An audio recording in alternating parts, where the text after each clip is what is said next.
প্রিয় শিক্ষার্থীবৃন্দ, আজকে তৃতীয় পর্বের কম্পিউটার অফিস অ্যাপ্লিকেশান বলে একটা সাবজেক্ট আছে তোমাদের। এই অধ্যায়ের প্রথম অধ্যায় থেকে আমি আজকে তোমাদের কিছু আলোচনা করব। অনেক শিক্ষার্থী অনেক সময় বলতে গেলে অনেক সময় সাবজেক্টের নাম ভুলে যায়। ভাইভাতে গেলে বিভিন্ন জায়গায় বললে যে তোমার এই পর্বে তৃতীয় পর্বে কী কী সাবজেক্ট আছে বলো, অনেক সময় তোমরা ভুলে যাও। এই জন্য আমি তোমাদের সাবজেক্টের নামটা উল্লেখ করে দিয়েছি, কম্পিউটার অফিস অ্যাপ্লিকেশান, এখানে 1। তাহলে কম্পিউটার অফিস অ্যাপ্লিকেশান, কম্পিউটার, এখানে কম্পিউটার কি এটা আমাদের জানা দরকার। আসলে কম্পিউটারটা কি? অনেকে বলে কম্পিউটার একটি গণনাকারী যন্ত্র, আবার অনেকে বলে কম্পিউটার একটি গণনাকারী যন্ত্রের সাহায্যে দ্রুত গণনার কাজ করা যায়। আসলে কি তাই? আসলে কম্পিউটার একটি শুধু গণনাকারী যন্ত্র না। তাহলে কম্পিউটারটা কি? আমি বিভিন্ন বই দেখে সব কিছু করে রিসার্চ করে দেখছি।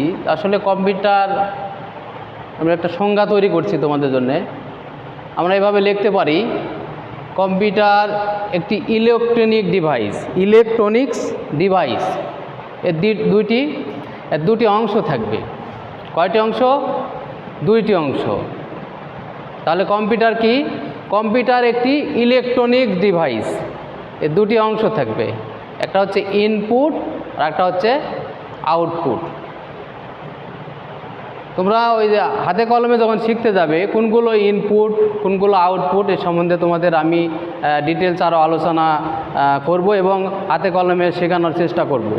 তাহলে আমরা জানলাম কি কম্পিউটার একটি ইলেকট্রনিক ডিভাইস। এর দুইটি অংশ থাকে, একটা হচ্ছে ইনপুট আর একটা হচ্ছে আউটপুট। এর কিছু অংশ স্পর্শ করা যায়, কিছু অংশ কি করা যায়? স্পর্শ করা যায়, এবং কিছু অংশ স্পর্শ করা যায় না। তখন আমরা কি বলবো? কম্পিউটার। তাহলে সার্বিকভাবে আমরা বলতে গেলে আমরা বলতে পারি কম্পিউটারের সংখ্যা যে কম্পিউটার একটি ইলেকট্রনিক ডিভাইস। এর দুটি অংশ থাকবে, একটা হচ্ছে ইনপুট আর একটা হচ্ছে আউটপুট। এর কিছু অংশ স্পর্শ করা যাবে এবং কিছু অংশ স্পর্শ করা যাবে না, এবং যার মাধ্যমে আমরা অত্যন্ত দ্রুত গতিতে অফিসিয়াল আনঅফিসিয়াল কাজগুলো আমরা খুব দ্রুত গতিতে যখন করতে পারবো সেটাকে আমরা কি বলবো? কম্পিউটার। আর এই কম্পিউটারের অংশ আছে, একটি হচ্ছে হার্ডওয়্যার আর একটা হচ্ছে কি সফটওয়্যার। দুটো অংশ থাকে কম্পিউটারে, আমরা মনে রাখবো, একটা হচ্ছে হার্ডওয়্যার আর একটা হচ্ছে সফটওয়্যার। এক নম্বর কি? এই হচ্ছে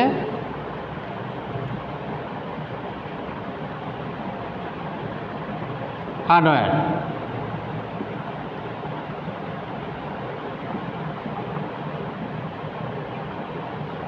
এই যে একটা হচ্ছে হার্ডওয়্যার, আমরা এটাকে সুন্দরভাবে হার্ডওয়্যারটা কি, এই হার্ডওয়্যারটা কি? হার্ডওয়্যার মনে করি যে আমাদের মানুষের যে দেহ, এই দেহটাকে আমরা কি বলবো? এটা হলো হার্ডওয়্যার। আমরা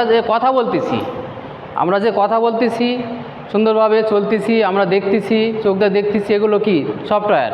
যদি আমার জীবনে না থাকে, যদি জীবনে না থাকে তাহলে সেটাকে আমরা কি বলবো? সেটাকে আমরা মনে করো একটা কম্পিউটারে হার্ডওয়্যার আছে, সফটওয়্যার নাই, তাহলে কাজ করবে না। আমাদের জীবন আছে কিন্তু এটা কি নাই? আত্মা নাই। অনেকে বলে মানুষের জীবন আত্মা, অনেকগুলো আত্মা আছে। তাহলে এই যে হার্ডওয়্যারটা কি? যেটা আমরা দেখতে পাই, যেটাকে আমরা স্পর্শ করতে পারি, সেটাকে আমরা কি বলবো? কম্পিউটারে যে অংশ আমরা দেখতে পাবো, স্পর্শ করতে পারবো, সেটাকে আমরা কি বলবো? হার্ডওয়্যার। তাহলে এটার উদাহরণ হিসাবে আমরা বলতে পারি কিবোর্ড, মাউস, মনিটর, প্রিন্টার। তোমরা কাজ করতে লাগলে যদি তারও বাসায় কম্পিউটার বা ল্যাপটপ থাকে দেখবে এগুলো আমরা স্পর্শ করতে পারবো। আর সফটওয়্যার, এই যে সফটওয়্যারটা কি? সফটওয়্যার যেগুলো আমরা দেখতে পাবো না, কিন্তু এই হার্ডওয়্যারের সাথে এই সফটওয়্যারটা দিতে হবে। যেমন মানুষের দেহ আছে, দেহের সাথে যেমন হলো আত্মা থাকতে হবে। এবং যেমন অনেকে বলে জীব আত্মা, পরমাত্মা।